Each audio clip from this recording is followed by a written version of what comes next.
Shalom dan juga selamat pagi buat saudaraku yang saat ini rindu untuk datang kepada hadiratnya, untuk merenungkan, untuk mendengarkan pesannya. Mari kita masuk di dalam doa. Bapa, kami awali pagi ini dengan mengucapkan syukur kepadamu yang masih mengizinkan nafas kehidupan ada di dalam diri setiap kami saat ini. Kami tahu bahwa kami masih diberi anugerah-Mu, yaitu kesempatan untuk memperbaiki diri agar hidup kami selalu menyenangkan hati-Mu. Bapa, bicaralah kepada kami melalui Roh-Mu yang lemah lembut. Berilah petunjuk-Mu bagi kami hari ini. Terima kasih Bapa, dalam nama-Mu yang agung, Tuhan kami Yesus Kristus, kami berdoa. Amin. Saudaraku, tema kita hari ini adalah pembenaran yang salah. Firman Tuhan diambil dari Lukas 10 ayat 25-29. Demikian firman Tuhan. Pada suatu kali berdirilah seorang ahli Taurat untuk mencobai Yesus. Katanya, "Guru, apa yang harus kuperbuat untuk memperoleh hidup yang kekal?" Jawab Yesus kepadanya, "Apa yang tertulis dalam hukum Taurat? Apa yang kau baca di sana?" Jawab orang itu, "Kasihilah Tuhan Allahmu dengan segenap hatimu, dan dengan segenap jiwamu, dan dengan segenap kekuatanmu, dan dengan segenap akal budimu, dan kasihilah sesamamu manusia seperti dirimu sendiri." Kata Yesus kepadanya, "Jawabmu itu benar, perbuatlah demikian, maka engkau akan hidup."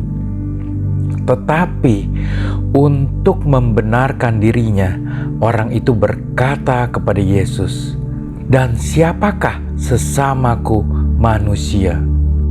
Saudaraku, sungguh suatu kondisi yang tidak nyaman untuk berada di bawah sorotan negatif orang lain. Akan jauh lebih mudah bagi kita untuk menerima pujian juga pandangan kagum dari keluarga, sahabat, atau sekitar kita. Itulah sebabnya ketika kita dikritik, reaksi spontan kita adalah membela diri. Padahal dengan berbuat demikian, kita kehilangan kesempatan untuk mendengarkan komentar jujur orang lain yang mungkin berguna untuk kita.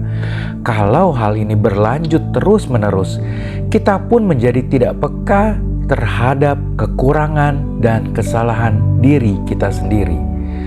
Saudaraku, di dalam Lukas 10, seorang ahli Taurat bertanya kepada Yesus mengenai apa yang harus diperbuatnya untuk memperoleh hidup yang kekal. Tentunya ia sendiri sudah mengetahui jawabannya. Karena itu, segera ia mengajukan pertanyaan kedua dengan maksud membenarkan dirinya sendiri. Karena dia tahu bahwa dirinya kurang mengasihi sesamanya.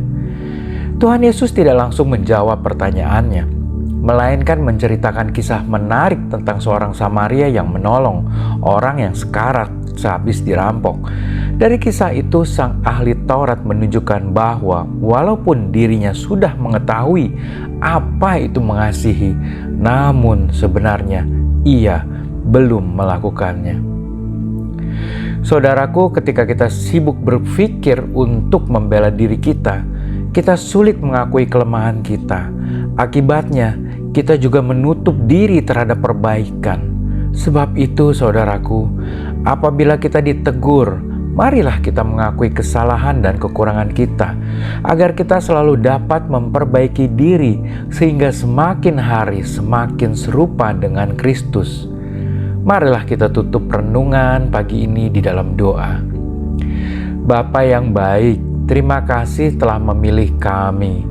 Ajarkanlah kami jalan-Mu ya Bapa. Kami mau diubahkan. Beritahukanlah kesalahan dan kekurangan kami ya Bapa. Kami siap dibentuk. Bawalah kami untuk berjalan dalam firman kebenaran-Mu, serta berilah roh yang takut akan Allah ada di dalam hidup kami senantiasa. Terpujilah nama-Mu ya Allahku, kekal untuk selama-lamanya. Demi nama Yesus Kristus kami telah berdoa dan bersyukur. Jadilah kehendak-Mu di dalam hidup kami. Amin. Selamat beraktivitas. Tuhan Yesus memberkati.